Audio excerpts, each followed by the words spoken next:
got to fight this guy. Oh, you got injured in camp. You lose to that guy too. Now you're set back when you could have been a champion. Yeah. You know, there's a lot of like weirdness going on with possibilities and, you know, just luck, bad luck, and good luck. Bad luck and good luck. Timing, I think, is a big thing. How is something like this allowed to happen? How is Jake Paul allowed to fight Gervonta Davis?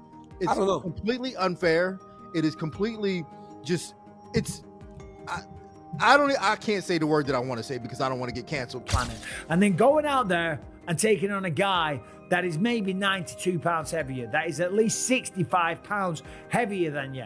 That is called one thing. That's called being a bully. Joe Rogan doesn't hold back when talking about Jake Paul's decision to fight Gervonta Davis. He blasts the matchup, pointing out the massive size difference between the two. Rogan reminds everyone that weight classes exist for a reason, to keep fighters safe. Ignoring them, he says, isn't brave, it's reckless. It's written on how's us telling hyping up the event than respecting the fundamentals of fair competition. Jake's size and power could seriously endanger Tank, turning this into an unnecessary and risky fight. Pretty wild. Yeah, that'd be pretty crazy. Because you know, like two guys are facing off each other, like, and they know, like, there's no rescue every 5 minutes. Yeah. And you go into it knowing you're either getting knocked down or submitted, or you're doing that to the other person. Michael Bisping shares major concerns about Jake Paul's plan to fight Gervonta Davis, especially given the extreme weight difference.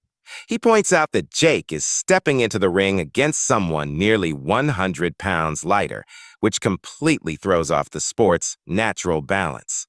Bisping even recalls the earlier fight with Mike Tyson, calling that matchup questionable since Tyson is nearly 60 and long retired. Now, with Tank Davis, Bisping says the controversy has only grown. To him, it's not about fair competition. It's about Jake looking for an easy win. He stresses that boxing is built on equal matchups.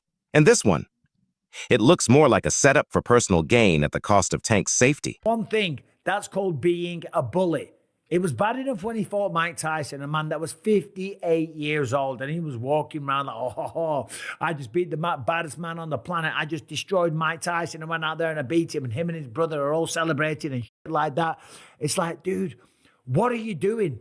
What don't you understand about this? If you want respect from your peers, if you want everyone on the planet to look at you and take you seriously and give you credit as a boxer, you have to take on challenges that are real. You have to go up against someone that keeps you up at night, against someone that gets you out of bed in the morning to go for a run because the fear of them beating you down is real. Not going up against someone that is so small. If you were to go up to this guy in a bar and try and start a fight with them, people would look at you and say one word, whoa, stop being such a bully. Leave him alone. You are way bigger than this guy. And that's clearly what we have here. It is ridiculous. When you look at the tail of the tape, Gervonta Tank Davis, granted, a very, very skilled boxer, a world champion. He's had some great wins. He's had a tremendous career. He's got 28 knockouts on his record. I'm just looking at the tail of the tape here. 30 years old, Jake Paul, 28. Gervonta Davis is 5'5" tall, whereas Jake Paul is 6'1". I would never dream on picking on a guy that is 5'5" tall. Granted, there's some tough guys out there that are 5'5", okay? They're smaller guys, but for 5'5", they'll pack a good punch. Typically, they're mixed martial artists or boxers, Teddy Atlas reacts to the Jake Paul versus Gervonta Davis face-off, and he can't ignore the obvious. The size gap is extreme. Atlas jokes that Tank would need a ladder just to reach Jake's chin. While he admits skill differences are part of boxing, he says this fight crosses the line. Tank is simply too small to even fight effectively, making the matchup look uneven from the start. Things, right? They should also have like the size of the ring, the size of the glove, all that stuff. Particulars should be in the contract. But I would probably look for one thing that is not the common thing to have in a contract if I'm Tank. A ladder. A ladder. Can I get a ladder? Somebody? You know what I mean? Hey, look, if he hits him on the chin the way he can punch, Jake might be doing a dance. You know what I mean? Not voluntarily either. But we'll get into that more later. The thing that I'm talking about right here is what you said. It was stark. The size difference was really, you couldn't ignore it. We understand the talent difference, the experience difference. We understand all of that. But the size, the pure, and we understand small guys can beat big guys. We just saw Crawford do it to Canelo, but you know, a little different. The size difference was, I mean, it was eye-catching, jaw-dropping, and it made me think. And I'm going to ask Richie, our man here who's doing all the taping, who does such a marvelous job. I'm going to ask him because I know he's an expert in this area. But it reminded me of one of the Rocky movies where they had the face, where they did the wrestling thing with Rocky and Hulk Hogan, a.k.a. Thunderlips. He was Thunderlips back there. Interview 4 Rogan returns to highlight how Jake Paul's fights are more about entertainment than sport. He says Jake knows how to grab attention, creating buzz with bizarre matchups that appeal to casual fans. The betting hype, the headlines, the online debates, that's what Jake's really chasing. Rogan believes Jake is using boxing as a promotional tool, not as a test of true competition. Alternate Olive opens up about why Gervonta Davis didn't fight Lamont Roach. That's a problem. That makes it a problem.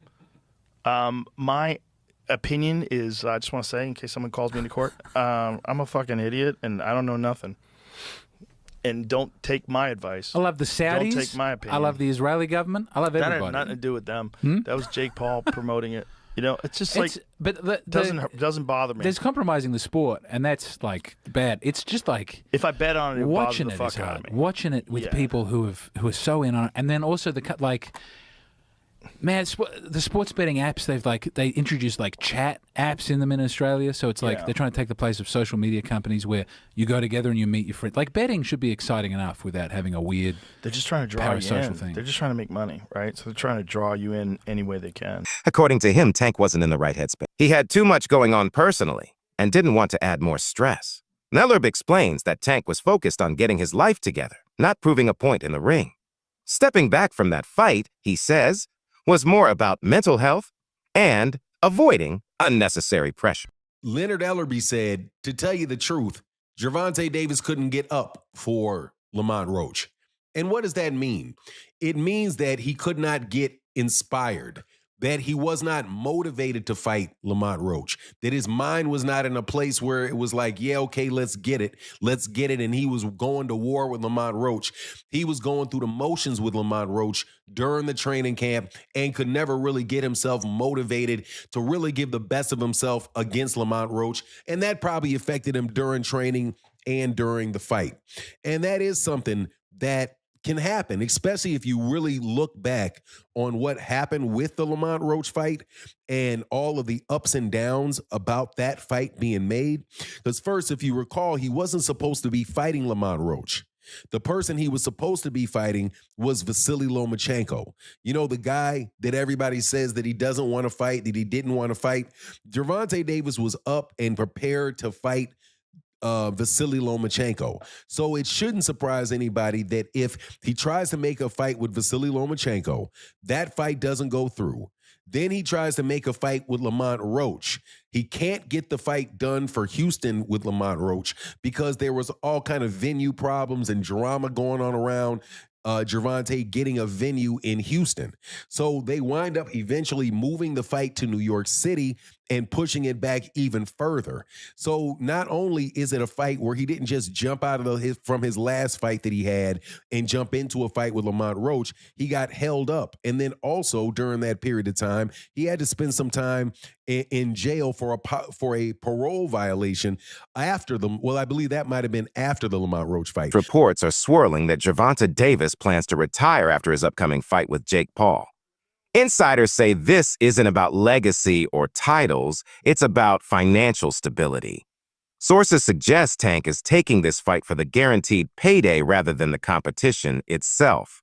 Analysts believe he's treating it as a smart business move, not a career milestone. After years of personal and professional challenges, this might be Tank's final step toward long-term security before walking away from the sport. What you make? Like, let's go band for band on what you making. Again, there's nothing wrong with Tank going to get his money, but let's all be clear that that's all the fight is for Tank. He's telling you without telling you that He's fighting Jake just because he's getting $40 million. So when we talk about boxing being dead, Tank has to line up at the front of the line. I can't blame him, but don't throw around, oh, boxing's dead and people switch sides and all of that. You chose not to be great. That's it. You chose not to be great. Stuff like that, choices like that will kill boxing, for sure. On a competitive level, it won't kill it on a business level. On a business level, until people run out of interest in these kind of matchups, it'll do well. On a competitive level, choosing not to fight the best will kill the sport. So maybe it's better if people like Tank aren't in the sport. And I don't even say that because I want that to be the case. I think Tank is ridiculously talented, but you can't want a fighter to fight more than what they want to. You can't. Tank fans or Tank people that like Tank and think he's one of the best, you can't want it for him. And then Shakur came back with, that's how I know you soft. I can't even go back and forth with you soft ass. You rather pop to me on social media than get in that fire and get embarrassed. I get it. Peace and blessings upon you, cuz. He says, the people got you chest out so bad. You talking like you a killer, forgetting that you the one that runs, bitch. I'll be bring the fight to you. This dude, a made-up character. Quote, blessings upon you. Clown-ass dude, wanna be Kevin Gates? Oh, my goodness. I mean, here's the thing, though. You can't say that stuff about Shakur if you're not willing to fight him. This is the point I think that we're going to come to today, is that Tank can say all this stuff he wants, but if you're not willing to fight Shakur, then none of it means anything anymore. Even if you believe that Tank is going to knock him out, even if you believe that Shakur's a runner, or that he's not in the trenches, or he's not a boxer that's willing to bring the fight, or whatever, none of it matters. You're talking from the sideline because you won't fight him. Daniel Cormier is stunned that this fight is even happening.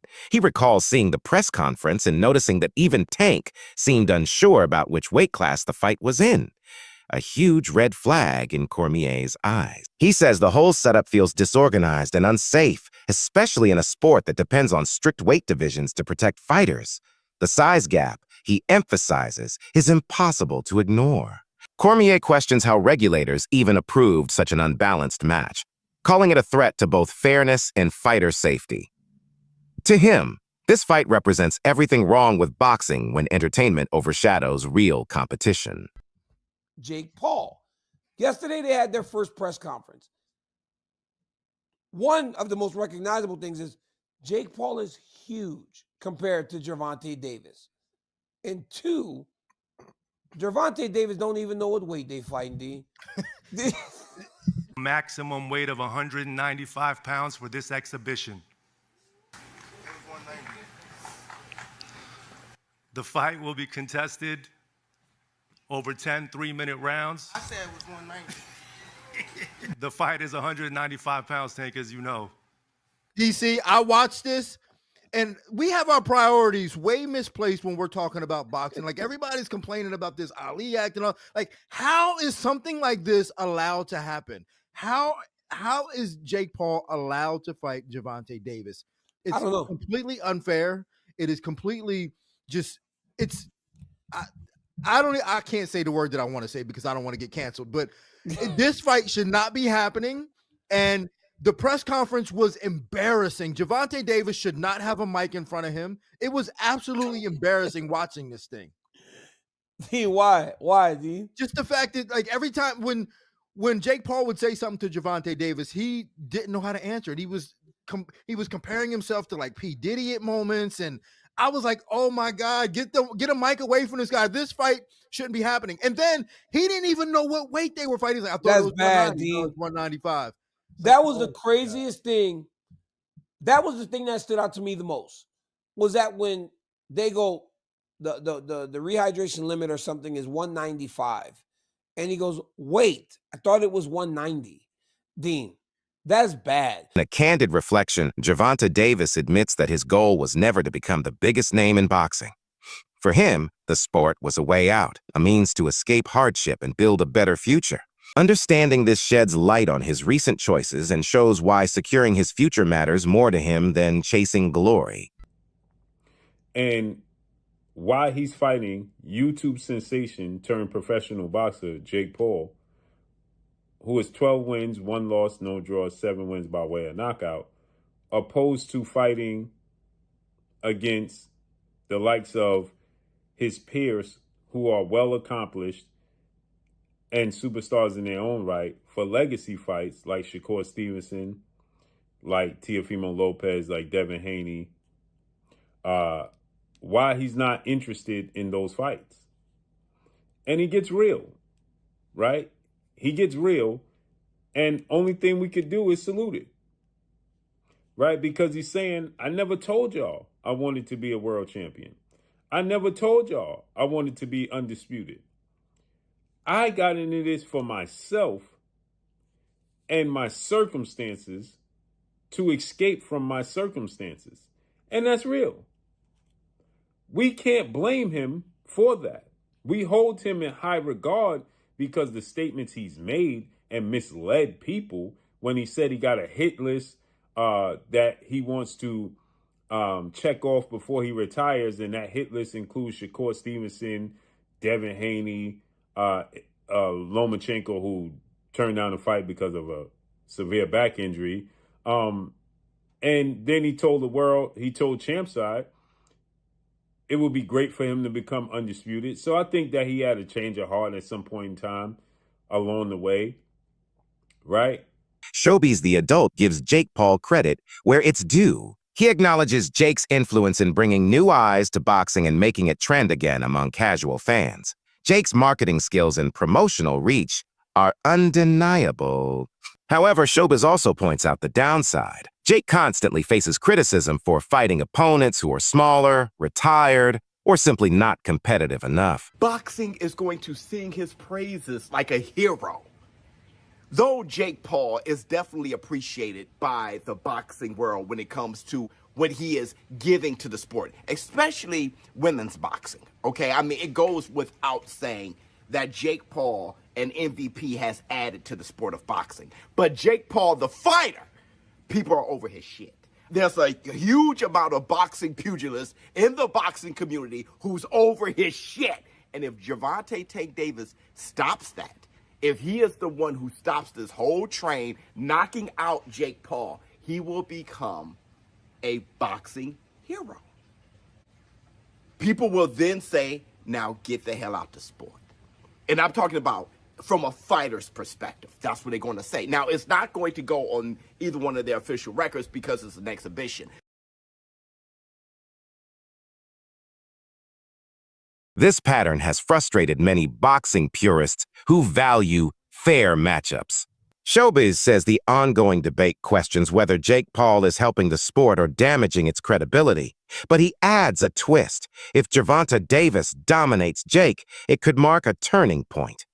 A decisive win for Tank wouldn't just be a victory. It would restore pride and fairness to boxing, making him a hero in the eyes of fans who crave real competition. Optically, visually, seeing that go viral, and I mean go viral, and Jake Paul will never hear the end of it. Help you up. We're going to help you up. We're going to see about it. Help you up. We're going to